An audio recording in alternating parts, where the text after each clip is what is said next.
What would you say to your 12-year-old self? This simple yet profound question has sent me on a journey back to childhood to find healing for today. I'm Mike Nicholson, a lifelong educator with over 25 years devoted to young minds. I'm here to celebrate those dedicated to the service of young people and to delve into how they navigate their personal healing amidst the childhood pain they witness in their daily lives. Together, we forge actionable steps to kickstart the healing journey for the young people of today. Join me as I speak with teachers, mental health professionals, coaches, and more, and uncover the wisdom they would share with their 12-year-old selves. Together, we strive to build a foundation for healing that many of us never had. So what would you say to your 12-year-old self? Special note before starting, this podcast is in no way intended to take the place of any kind of mental health assistance. We are simply having discussions about healing and learning and growing. If you need mental health attention, please seek a professional. Hello, and welcome back once again to another episode of Your 12-Year-Old Self. Today, my guest is Lynette Munich. She's a native of New York City, veteran of the U.S. Armed Forces with over 20 years in education, and now a Neuro-Growth Learning Success Coach. Lynette is a proud mom of University of Central Florida graduate.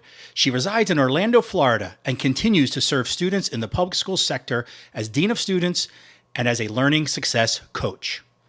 Please welcome Lynette Munich. Lynette Munich, welcome to Your 12-Year-Old Self. Thank you so much for coming and being on the show. Thank you. My pleasure to be here. Awesome. So I would like to start this show as I start every episode, and I want to ask you, tell me about Lynette at 12 years old. What was going on with your life like? Lynette grew up in Brooklyn, New York. I am a product of the New York City public school system. My 12-year-old self did not have it very easy. Was raised by a single mom on welfare. And that 12-year-old little girl pretty much is still the same person today. My mom raised me really believing in school and education as my ticket out of the ghetto, pretty much. And she was right. And when I was little, even farther back than 12, I'm going to say maybe 4, I remember her telling me these wonderful, beautiful stories of this magical place called school.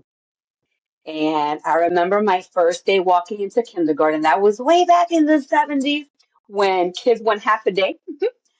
And I remember walking into this beautiful room and this beautiful looking, I thought she was really beautiful, my teacher, Mrs. Becker.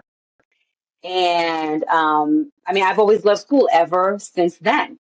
And I always, like I said, I was raised with really believing that school was going to be my only salvation to a better life. And it was a lifeline for me. It's funny because I did not go into education after college. I kind of took a little detour. But school has always been number one for me, and I raised my own child that way.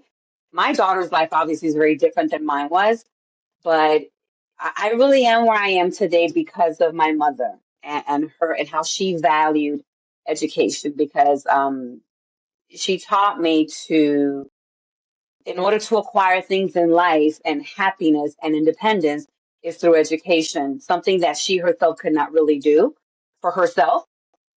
But my 12-year-old self, really, I have kind of cheesy, but a motto that still stays with me today. And it's when the going gets tough, the tough gets going. And I was always a tough little girl and still a tough girl today. But I really have not changed much as far as my character and my dreams and desires. They're still the same from when I was 12. So let me ask you a question. I'm going to go back a little bit because this is the stuff that I hear. You said your life at 12 was not easy. And you were when you're raised by a single mom on welfare. You were an only child? I have a younger brother, so it was 2 of us. So when you say difficult, What are you talking about?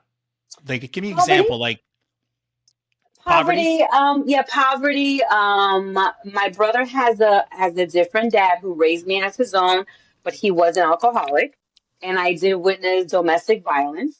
And I witnessed my mom was young. She was a teen mom when she had me. So because of her experience, she raised me a certain way so that I did not have to experience the things that she experienced. So that's when education came into play because she said, listen, if this is not the kind of life that you want, you've seen me go through certain things, then you have to do well in school. You have to go to college. And, seeing those kinds of things, I grew up in an area in Brooklyn that was and still is very violent, but I knew very early on that that was not the life for me. For me, I was like, this is where I live, but I don't belong here. And as soon as I was able to leave New York, I did. Interesting. What was your mom's level of education? How far did she get? Dropped out at 10th grade, I think. She got pregnant with me. My mom was orphaned. So she was orphaned at 13, lost both parents, and was raised by a family member who maybe was not the best influence. But my mother had a really great foundation, and that stuck with her. And she instilled that in me and my brother. And so, yeah, she was orphaned. And, at 16, she met my dad, who was slightly older and not the best influence either. And yeah, so I saw her as a young woman. I was always very astute as a child growing up. I started babysitting like younger cousin. I think I was like 8 or 9. I was very capable that way. And so I just knew very early on, and my mom always kept it very real with me. This is not the life I want for you. And if this is not what you want, then this is what you need to do. And so I You did. know, I listened to my mom. I've been in education, or I was in education for a long time, and I met a lot of parents, unfortunately, who couldn't bear the thought of their child getting further than they did. And I don't know if you ever experienced those kinds of parents, but I did often. And the children ended up being the adults in that. And my hat is off to your mom. Like, I'm listening to you talk and I go, man, I love this woman already because, and God, I'd love to talk to her only because this is a woman who's orphaned at a young age, as a child at a young age, is in what you call a ghetto, and ghettos by definition are things that are very difficult to get out of. And she knew that you had to get out. She knew the path. And I just love that. I just love that. I mean, I'm sure you do, but I hope Oh, yeah. I hope you have gratitude for her every day because Oh, my that's God. amazing. Yes. That's I do. amazing. I do. So you said you had some trauma. You had some alcoholism in the family. You had some abuse in the family. What about in high school and moving on from that 12-year-old you? What was that like for you? Was it under the radar? Was it trauma filled? Was it Um, normal ish? I don't know. I don't know what normal is. I mean, normal Yeah, for me, I I guess. don't even know why I said Well, normal. It's yeah, gotta use that word loosely. Well, my 12-year-old self, in New York, when you are, we see 8th grade, you're like what, 13, 14? Mhm. In New York, when you are in the 8th grade, you get what's called like the high school. Again, this is like back in the 80s. A high school booklet where you get to pick and choose which school you want to go to within the 5 boroughs of the city. You just have to take the subway. So my background is in art. I was always interested in everything art related. And the local high schools in my neighborhood were like, a lot of gun violence and just and I knew, oh, there's no way that I'm going to that school. So I applied to what's called the High School of Art and Design. And I was accepted. That's in Manhattan. And my high school years were fantastic, but it was an art school. And then I would have to commute by taking 3 subway trains from Brooklyn to Manhattan. I did that every day for 4 years. And I remember because it was an art school, and I also went to an art college, like right after high school. And I would carry my portfolio with my artwork and things like that. And I remember in my neighborhood, leaving my apartment building to walk to the train station, I would hear kind of kids making fun of me because I'm carrying this portfolio, and it's it was an art bin. It looks like a fish and tackle box, but that's where I kept my art pencils and pastels and things like that. So, I was a tough kid. I just ignored it, but I had to deal with that, honestly, for 8 years, 4 years in art high school and then 4 years in an art college. But my high school years were phenomenal because I went to an amazing school and an amazing private art college as well. But, I always knew that this is a path for me. And it's funny because I named my coaching business Right Track Learning 360 because my mom kept me on the right track.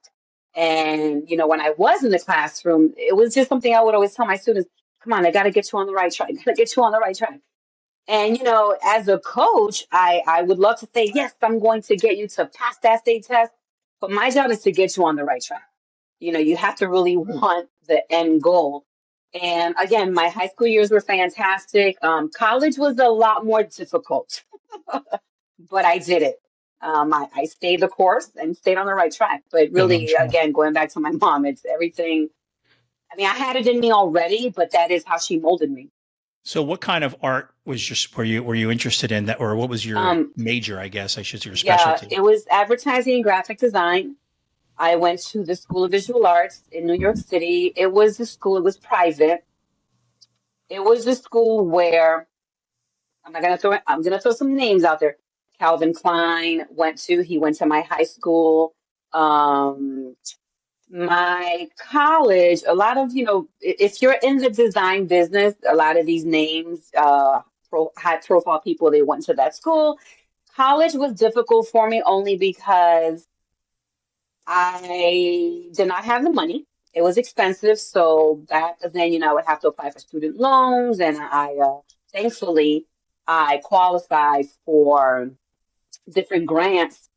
And it was difficult because I was also the minority. It was mostly a school filled with a lot of wealthy kids, and that was not me. So I had to, I mean, my college experience was not like other people. I did not, well, it was an art school. We didn't have all the stuff that your typical college has, but it was hard for me on a social level, and I'm a very social person.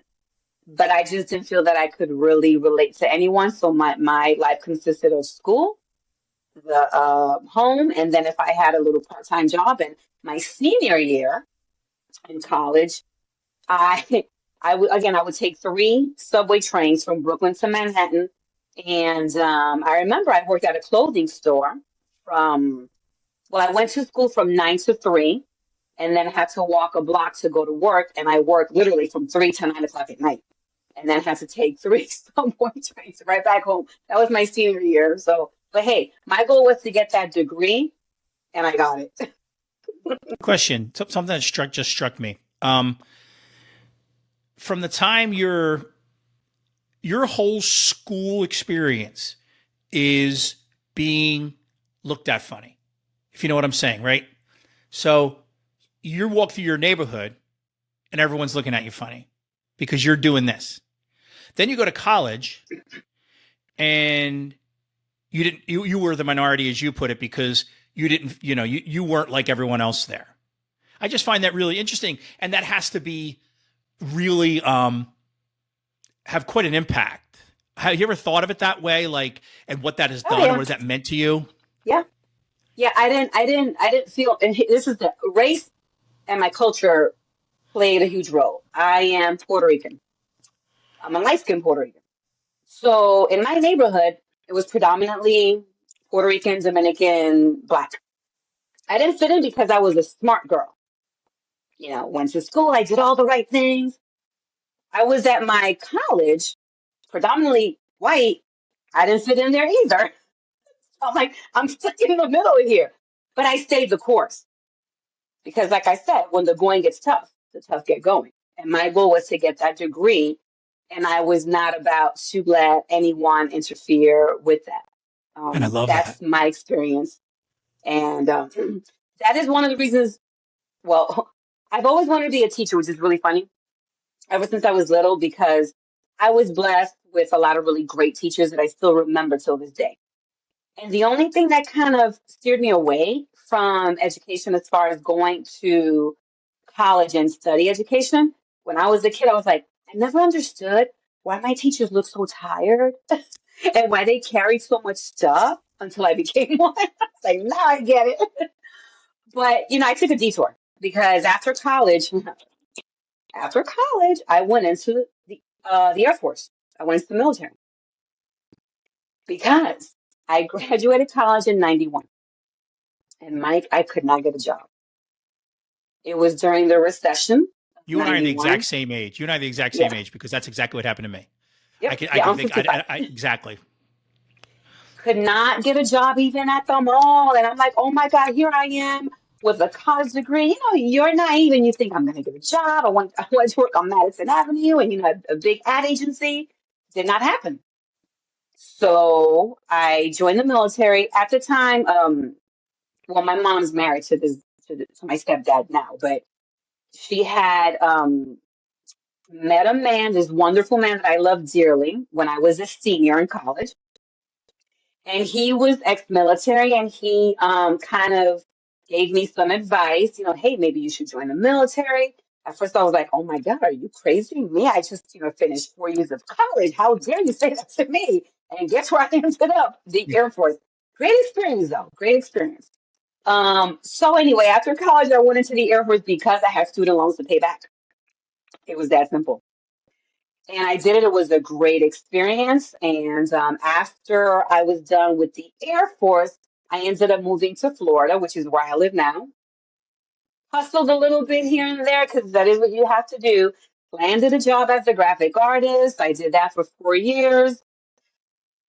My heart was still, there was something missing. Something missing. I ended up getting into education. I was 32 when I started teaching. And that's it. I'm still in education. I'm no longer a classroom teacher, although I've had quite a lot of different, or I played a lot of different roles in education. I'm currently a dean over discipline at my school. But yeah, my life kind of, I took a lot of different tracks, to get to where I am today. But you know what? That's life, and that's what makes you who you are. I'm And curious. Can I ask you about the Air Force real fast? sure. I'm very curious. Did you find your people there? Right? Like, because we just talked about the fact that you spent your whole previous 13 years not really having your people. It was always you were an outsider, at least how you perceived it or whatever. Did you find some kind of connection there? Totally did, but I knew that I was only going to stay for 4 years, and that's it, because I had a plan. Pay off some student loans, get some experience, and again, it was great. My people, to be honest with you, Mike, are educators. Those are my people. I'm going on year 23 right now, and those are my people. So you and I sound very similar. I was a disciplinarian for a long time too at a middle school. That was the longest administrative tenure that I had, and it's what informed most of why I'm sitting right here talking to you. Because as you know, in that role, I keep using the term, there's a real proximity to pain when you're in that role of other people's pain. And I don't think even classroom teachers understand it. And it's, quite frankly, it's heartbreaking to see what students come from every day. And I'm sure you feel all this, like the idea that you're responsible for keeping a child safe who wouldn't ever feel safe anywhere else. It's such an amazingly huge responsibility and a huge burden. It is. And I wonder, so do you understand what I'm talking about with that? I do. So let me, and this is what led me to this podcast. After I got out, how long have you been doing the disciplinarian thing? This is my third year. I'm going to my third year doing that. And this is like your first administrative job? Well, yes. We don't really call it administration where I'm from, but I was also for quite a few years an instructional coach. Okay. Where I would train teachers. So I did that for a while, but I got bored and went back into the classroom for 2 more years and then got back out because I've been in and out So what did you teach? Um, I taught English language arts, reading as well, intensive reading. So I Okay. did both English language arts and then intensive reading as well. And I actually started out art because that is my background, but a very long time ago. So really, English is what I taught. What level? What level? Sixth, seventh, eighth grade. Okay, that was I was too. Okay, so here's the thing I'm talking about, and when I say I reflect on my career, I retired a couple years ago early because I couldn't do it anymore. COVID and the culture out there has made it very difficult Oh yeah. to at least do the job that we're doing. To be a leader in a public school, especially I live in the Northeast, it's difficult. But anyway, I mentioned that proximity to pain, and these are the conversations I like to have because I'm very curious. How was that for you? Somebody who had their own trauma as a child, that you had trauma at that same age too, right? We just talked when you were 12, there was trauma. Do you think about the fact? Are you ever brought back when you're dealing? You have a young student or young person in your office who is devastated and anxious and sad and everything else because of something that's out of their control that caused them trauma. Does that affect you? It does, which is why I think I'm successful at it because I can relate to kids. And even though I am 55, in my mind, I still feel like I am a kid. I'm surrounded by them every day. And, it wears on you after a while because, they're not always the best behaved. But I could really relate to kids. I don't feel like I'm this 55-year-old person and, disciplining kids. No, I'm like, I get right there with them. And the kids, they see that. They feel it. They come to, after a while, it's like, don't come to me anymore. But, when they come to you all the time, when you see them out in the street and they come to you, and when the parents, when they're like, you know what? Thank you. Thank you for, helping my kid. That means a lot to me. Like I said, this is my third year going into discipline. My first year, we lost a child to suicide. And the kid was just in my office the week before. And trust me, in this job, and I know you've seen it too, a lot of tears have been shed, because you want to do so much for kids, but then you're limited and sometimes you just don't know what to do. So it's tough. People have no idea how difficult. And when I tell people being in education, it's far more difficult for me than when I was in the military. And people were like, "Oh my God, how do you say that?" Yes, Yeah. yes, Yeah. Because you know why? If you're doing it well, it's really hard.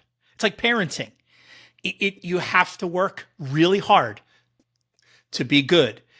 And this is an amazing conversation to me because this is exactly where I was, right?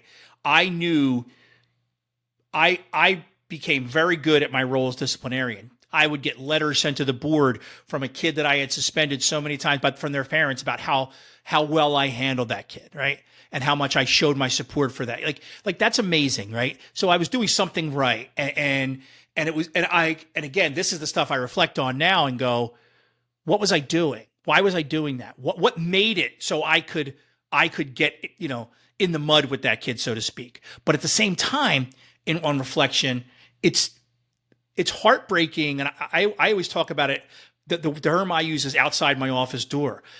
Some of my greatest moments in that role were working with young people who were struggling behaviorally and their families in my office, and we're all having a great conversation, and there's honesty going on, and it's wonderful. But the second they leave my office, like you said the word, you're limited at what you can offer them, right?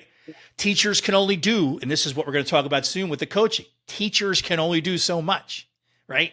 Because you have 30 kids. And that's the thing that drives me, is this idea that it's hard. It's so hard to be that age. And especially today, yes. today. And it's so funny that you mentioned that if you're doing it right, it's not going to be easy. It's funny because two of my coaching students, I met them through a discipline issue, and their parents saw something because they hired me to coach their child. That's great. I That's mean, great. Well, and that's the thing, like, it's just this conundrum because public education or whatever, any kind of formalized education like this, institutional, is so hard because I would make these great relationships with these students that were the problem kids, right? Even though I'm like, hey, you're going to spend some time in suspension or whatever. And we would have a great, and like teachers would come to me, I know you have a good relationship with this kid, but this is happening, blah, blah, blah. It's like, it's just so hard because you can't be just one person, right? It's one of those, it's one of those things about just public education or the institution of education. It's just, there's so many things that a child needs that we just can't give them. Yeah. Yeah. So you're doing this and you keep talking about your coaching. How does that decision happen? I'm a teacher and educator. I want to go be a coach. I will tell you, December 6th of 2022, I witnessed probably the worst fight I've ever seen in my career. It was in a cafeteria, and at the time I might have had, 550 seventh graders in the cafeteria. My school's pretty big. And there was a commotion going on, and I saw this horrible fight. I don't even want to go into it. That has scarred me. And it was shortly before Christmas break that I was like, oh, dear God, I can't do this anymore. I just can't do this anymore. And I kid you not, I got a text message from a stranger that said something like, are you interested in leaving the classroom? And some sort of marketing text. And I was like, what is this? Because I never respond to those things. I decided to respond. I didn't think it was real, first of all. So I responded, and then I got in touch with what's his name again? Cohila's husband? Rod. And he and I met via Zoom. And again, in my mind, I'm like, this is not real. This is not real. This is not real. And he and I had a great conversation, but still, I'm like, I don't know. But I was so desperate because I was under so much stress with the job. And I looked into it, and then I went to I joined a master class. I was like, okay. So just doing research and asking questions and just taking a leap of faith. Totally. So, when people ask me about it, I'm very honest. I'm like, I did the training. It was not cheap. We're teachers. It's an investment. But then I started to think like, well, this is an investment in myself. This is a business. So naturally, it's going to cost. And I put all those fears to the side and I jumped in. I did it and I do not regret it at all. And I tell people, not to talk about money, but again, it is the business that people are going to want to know. And I say I launched officially with a student May 5th of 2023, like before I actually finished the course. By that December, I made all my investment back and then some. And I'm walking proof that this is real. It is very real. And I love it. Good. I'm glad to hear that. So it's amazing because again, upon reflection for myself, the only thing that drives me now is personal fulfillment and being with my family. And working at a school your job is probably a 24-hour job. And to get that balance to even take that step to get that balance is great. So you start your coaching business for students. What's your tell me about your coaching business. Predominantly academics with reading, writing, and so forth. I do have, I haven't really done the life coaching by itself, but it is incorporated in what I do because I do offer some packages. Like I said, the bells and whistles of my coaching is the academic piece plus the life coaching and executive functioning training as well. And parents just love it.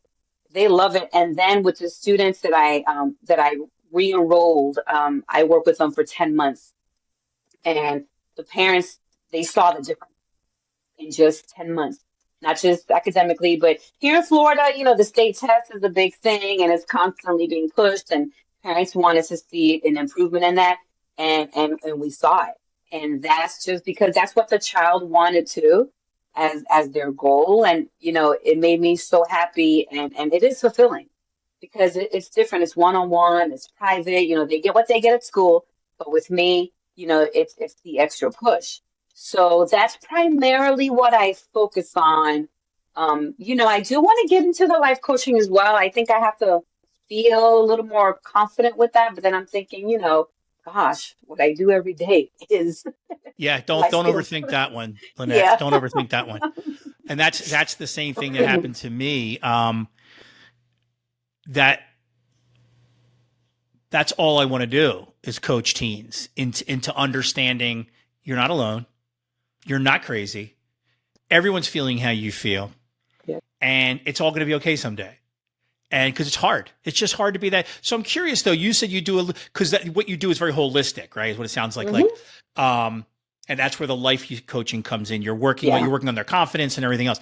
So do you think which one do you think is serving the other? Like is the confidence building serving the academic side, helping those test scores go up, or the other way around? I would say it's the confidence building, and the people, the soft skills, right? You got to get that confidence built because they have to believe that they can do it. And I'm a big believer in making mistakes, and I always make sure that my students understand. I want you to make mistakes because that's the only way that we're going to know where we need to be is Yeah, by making those mistakes. that's great. And it's interesting. It's very much an art teacher's way of seeing things. I mean, I think many teachers are like that, but I think there's many that aren't. I think there's many teachers that are perfectionists in their own world, and they struggle with valuing and valuing failure and teaching that it's okay. But yeah, as if you were an art teacher involved in art, like they're using way different parts of their body and brain to create and do things, and there's a different level of thinking that goes into it, and you see the value. And I say that because I used to teach TV and film production when I was a teacher, and I loved the fact that the critical thinking and problem solving that I was able to push was unlike anything that got anywhere else, only because it wasn't black and white, like art. It's art, Yep. And that's what I love about it because, sometimes my family, they think, oh, you must hate your job. I'm like, it's just stress talking. But really, the art and science of teaching, you have to have a balance. And to me, teaching is the best job in the world. It is a beautiful, beautiful thing. What messes it up is the system. We can talk all day about that. But the work itself, to me, there's nothing better. It is who I am. Yeah, I love that, man, because you said that so wonderfully, because it really is an amazing profession. And I am still working on not being jaded, right, from it. Yeah. Yeah. I let the stress and the being out of the classroom and dealing with the administration part of it, it just was too much for me after a while. And you're right. And I know that there was nothing like being in a classroom with young people and watching them take risks and them feeling safe around you to do it, and I'm so just really amazing because I forget that. My wife's a teacher, and, she tells me these stories about these students and being, great moments she has. And like literally I'm crying, and it's because I don't see it anymore, Yeah. And I think I lost sight of it, but I got so, you mentioned the institution. I think I got so beaten down, or I let myself get beaten down by the institution, that I couldn't make that difference anymore. I couldn't make the differentiation anymore, and it was all one thing. So, I'm curious, what is your discipline? You mentioned a little bit. What's your process in your office for discipline? Someone comes My in. process, well, it's the school and district process, but my way of tackling discipline issues is very similar to how I operated in the classroom. You know, I'm very honest with my students. I like to build the relationships with them. Like I said, I mean, the fact that two of my students, I met them through a discipline issue, that right there says a lot. But when it comes to like the whole group, because this past year I had the biggest seventh grade group in my entire district. My district is, I think, the seventh or the eighth largest in the nation. And I had maybe a little over 600 seventh graders alone. Okay, that's just seventh Wait, grade you're the alone. only disciplinarian for all the seventh graders in that school? Yes. Wow. We have the sixth grade dean. I was a seventh grade one, and then we have an eighth grade one. Thankfully, we work together as a team, but yeah, it can be very overwhelming. Right? You need to have a lot of structure, and kids they cannot articulate that they need and they crave structure. When Miss Munich tells you, I need you to walk down this hallway this way, that's exactly what you need to do. So it's all in how I present it to them. But the funny thing is that I find throughout my career, the harder that I think I'm on kids, the more they don't leave me alone. The more they want to come to my office. I literally have had kids that want to get kicked out of class to come to my office. But there have been times that I feed them because they're hungry. I mean, I work at a very upper middle class school. However, we do have kids that come to school hungry. We do.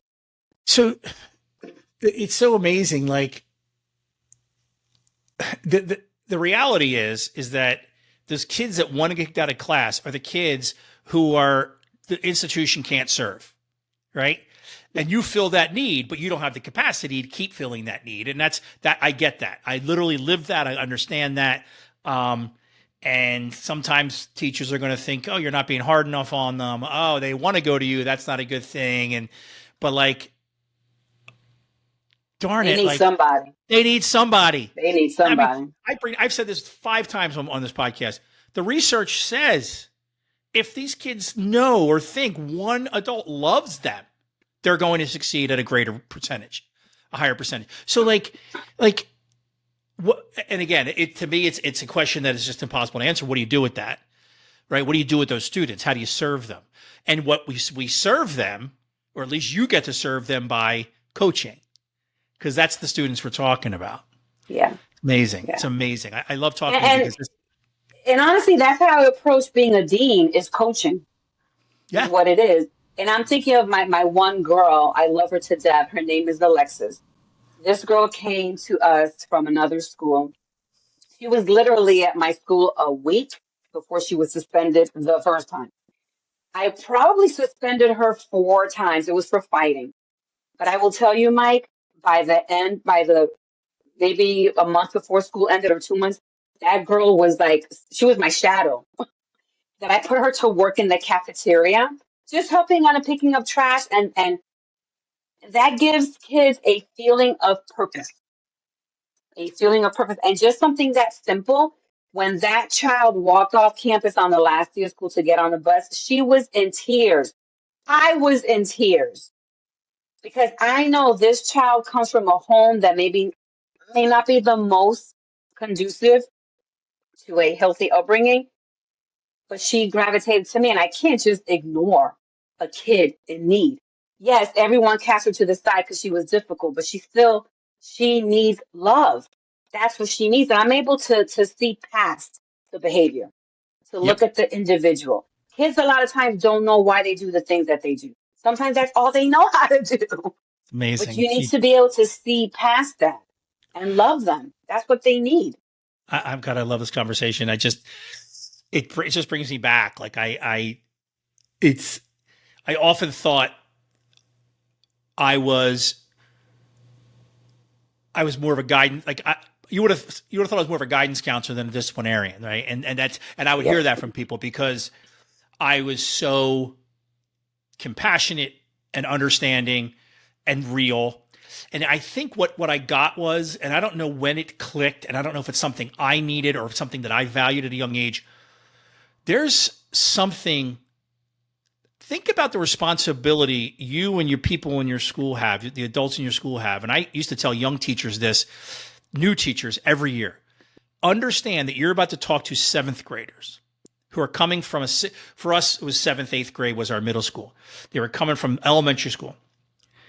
You are going to be the first adult in their life who's going to treat them like a young adult, who's going to treat them, you're not their mom, you're not their aunt, you're not their dad. You're a completely new human being who is going to choose or not choose to treat that person to show that person some respect on their own merit, right?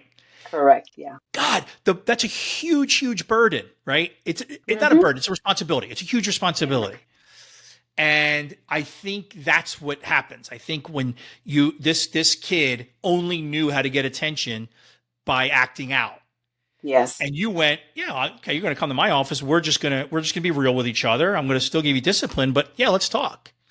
Love that. Yeah, I love it. Love it. Love it. Love it. Yeah, I'm a firm believer. You have to have a balance between love and discipline. Yep. They both have to work together.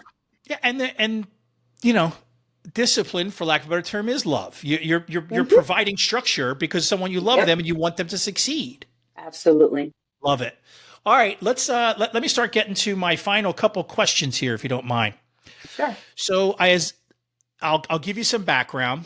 I told you about I retired a couple years ago. I was reflecting about my own childhood, about my own life and my own experience with education and young people.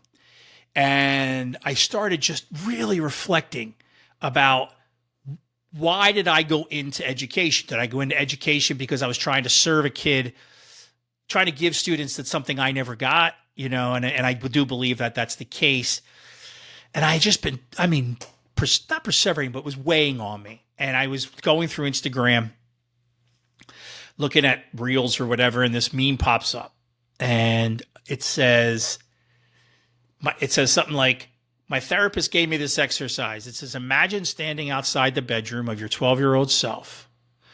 What would you go in and say? Well, first of all, I couldn't get through the whole thing. No joke. I was so overcome with emotion when I read it. Mm-hmm. It hit me because I'd been reflecting on this and had been thinking about it. And I still don't know exactly what I would say, but I'm telling you, I saw every bit of my 12-year-old self. I saw my house, I saw my bedroom, and it was so real to me and so visceral, right? And I saw an opportunity to go, this is an interesting exercise. So the next day I run into a friend and I tell him the story and he goes, yeah, my therapist just had me do that. Right. And I'm like, oh, that's really interesting. So I started coming up together with this idea for this podcast. And I just want to talk to people and see, what would you say? You were 12, you had trauma, you're on the other side of it now. What would you say? But not only that, there's a follow-up question. What would you say to now those of us who work with young people, parents, teachers, whatever, to help them help that 12-year-old now instead of waiting till they're late in life like me to start healing? Okay. Right. So let's start with this. What would you say to your 12-year-old self? I would tell 12-year-old Lynette to stay confident. As a 12-year-old, for a young girl, you're always comparing yourself to other girls that might not pretty enough, my hair, all this, stuff that a 12-year-old will go through. But I would say, see, there was something my mom has said to me. She has said to me, and it was about that age. She said, Lynette, you're not better than anyone, but no one else is better than you either. And that stuck with me because I remember as a 10th grader, I had a summer job and I was about to go into the 11th grade and I was working with another camp counselor that said to me, oh my God, 11th grade is really hard, really hard. And I said to myself, well, I can do it because other people can. I can do it. And it's funny because before I started teaching, I worked in advertising and stuff, and I wanted to change careers. And I had gone all the way to the district to talk to the head guy in HR, and he said something to me that I did not like. He said, "Are you sure you can do this?" And I was thinking to myself, "Who do you think you are?" And I was like, "Yeah," and that was 23 years ago. So yes, I can do it because, like I said, when the tough get going, the when the going gets tough, the tough get going. But I would tell that little girl, stay the course, believe in yourself, listen to your mom. Your mom knows a lot of what she's talking about, but don't give up. Definitely don't give up, especially when things get difficult. And thankfully, that has stayed with me. And You I say that, tell my daughter the same thing. could you say that again? What your mom used to say? What did she used to say? She said to me that, Lynette, you are not better than anyone, and no one is better than you. God, I love your mom. Your mom's still with us? Yes, she's Oh, I still love that. I love that for you. Yes, I love that for her. That's amazing. Okay, thank you for that. I appreciate that. Now, you're very what welcome. advice? What would you tell? And you probably give this advice to teachers. How do we help those of us that work with 12-year-olds, have 12-year-olds of our own, teachers, parents, whatever? What advice would you give them to help that 12-year-old now? Yeah, a piece of advice I would give them is for some people, it's very difficult to go back, even if they had like an amazing life. And I tell adults that are working with kids, don't you remember when you were that age? Come on, think back to when you were that age, things that you were feeling or going through. Kids today, for me, in my opinion, have it much harder than we did growing up. It is a different world. And I don't know how I would be as a 12-year-old today. But I just find that the teachers that have the real passion, even if they're stressed out and frustrated, those that have that passion inside of them will find a way to make it work. Um, since I spent many years training and coaching teachers, I personally would feel offended by those that did not have their heart in it. This is not an easy career at all. If your heart is really not in it, I would advise teachers go find something else to do. This is not for the weak at heart. It isn't. And passion you can't teach. You can't coach an adult to have passion. You have to be born with that. And like you had mentioned before, just think we're dealing with kids. They're 12, 11, 12, 13. You know how crazy that age is in your brain? So be patient, have compassion. A teacher that runs a tight ship in the classroom also has to have that other side. You have to have that compassion because to do well in this, and then for parents to get them on board, which I thankfully never had an issue with, people can see right through me. I don't know how to act. I'm not an actress and I'm not very good at lying. So, I keep it very real with the adults. Just try to go back to when you were a kid. Remember, these kids, they need someone to guide them the right way. That's where we come in. Is it easy? No. I'm a parent too, so it is not. And my child is already 23. Sometimes they get harder as they get older. But, kids can see right through us and they know if this teacher or this adult really cares about me and then the one that doesn't. So I always ask teachers when I was a coach, what kind of teacher do you want to be? That's great. That's great. Yeah, there's a certain amount of vulnerability that they have to be able to offer in that classroom because I think more than anybody, because their brains haven't formed yet, because they're constantly trying, their bodies are constantly trying to just detect anything. Young kids, they know real more than anyone. Yep. And if you think you're gonna lie your way through that and try to be something you're not, good luck. Yeah, Good I luck. love it. Lynette Munich, thank you so much for just a wonderful conversation. You are very welcome. My pleasure. This was wonderful. Thank you for giving me the opportunity. Of course, I loved it. Have a great day. You too, Mike. Thank you. Special thanks once again to my guest, Lynette Munich. You can find links to her website and to all her socials in the show notes. Please don't forget to subscribe or rate the show or leave a comment or a review. Share with your friends. Anything that can get us to more ears would be greatly appreciated. Your 12-Year-Old Self is a Fairmount Media production, and it's hosted, written, and produced by me, Mike Nicholson. Questions, comments, guest suggestions can be emailed to your12yearoldself@gmail.com. That's your 12-year-old self with the number 12 at gmail.com. The theme song is Never a Worthless Moon by Yawns. Logo design by Rose Bear Arts. Digital marketing consulting by Krista Lemon. Social media consulting by Jessica Hawk.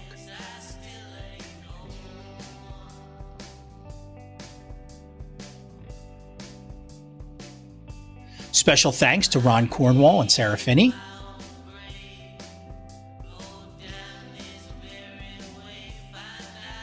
And my profound gratitude goes out to my wife, Courtney.